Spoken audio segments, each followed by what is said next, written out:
So the markets reacted swiftly to the Iran ceasefire. Stocks rose around the world and oil prices plummeted to under $100 a barrel.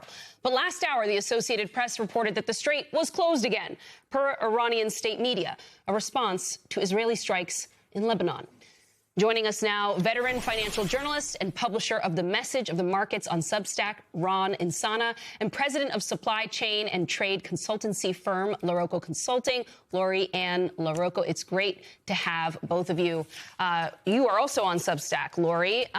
So, Ron, I'm going to start with you. How do you expect the markets to react now? It feels like whiplash. But if it is true that the strait is effectively closed, what does this mean? Well, it is whiplash, and we've been headline-driven now for the entirety of this war to date. And I would imagine if there were permanent or semi-permanent interruptions to the flow of oil, fertilizer, and other goods that travel through the Strait of Hormuz, oil prices will bounce back. They may not go back to the highs that we saw a couple days ago near $120 a barrel, but they certainly will either hold these levels at 95, which is $40 above where they were in January. So that means gasoline prices hover around $4 a gallon.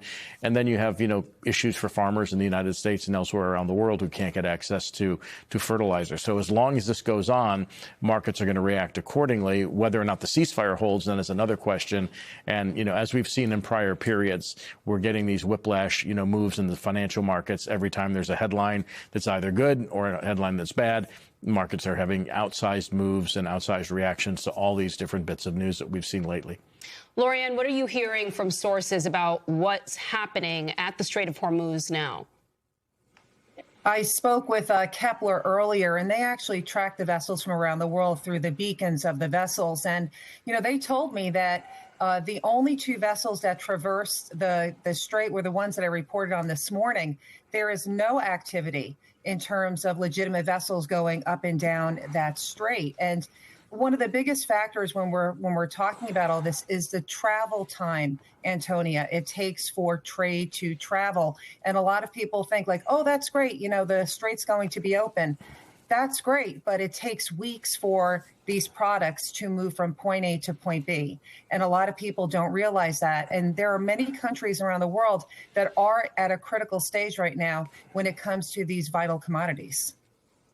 Ron, I'm sure you saw Jonathan Karl's reporting. He spoke to President Trump, who suggested that this all may work out because the U.S. and Iran may set up a joint toll booth system at the Strait of Hormuz. Yeah. And, there's sort of two questions I have coming out of that. The first is my brain is having trouble processing the idea of we're going to blow up your civilization in one breath, and the next day being actually we're going to run a sort of like mob-like toll at this joint venture partnership, to put it nicely. Yes, there you go. That was the more diplomatic way to put it. Thank you, Ron. Sure. But then also, if a toll becomes permanent there, that's just a new reality. What does that mean for consumers? Well, so it pushes up the price of each barrel of oil that travels on one of those very large container ships by $1 a barrel. So that's $1.9 to $2 million per ship that transverses the Strait of Hormuz. So that's pushing up the price of crude oil and then any other product that may go through there.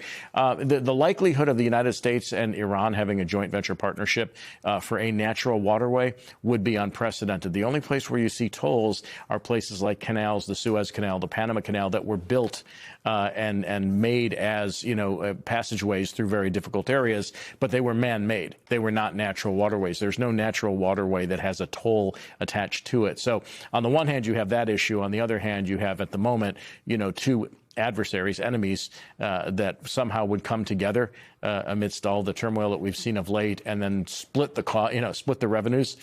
If not, by the way, Iran will get at least $71 billion a year if that toll is put on those ships, which would give them more money to rebuild their military if they so chose. Sounds incredibly far-fetched from the president, at least with the state of play right now. Lori Ann, in the ideal scenario, best case scenario here, where the strait reopens, things normalize a bit there, gas prices come down. Do you think American consumers will soon feel real change, or will there still be sort of a geopolitical risk premium baked into all of this? It depends on where the consumer is buying. Gasoline is where you'll see the price dropping faster. just because of the nature in terms of how gasoline trades and the inputs. It's going to be travel. That's going to be a longer term hit. And the reason why is, as you know, looking at Europe, Europe's jet fuel inventories are exceptionally low. And when it comes back to the travel time, in terms of how long it takes for the product to get to the respective area, it could take anywhere from 2 weeks up to 7 weeks for Europe to get jet fuel. And that's the reason why you have Ryanair and all of these airlines over in Europe warning about travel to be cut because they might have to cut flights. So that's where consumers have to really look at is their travel plans moving forward.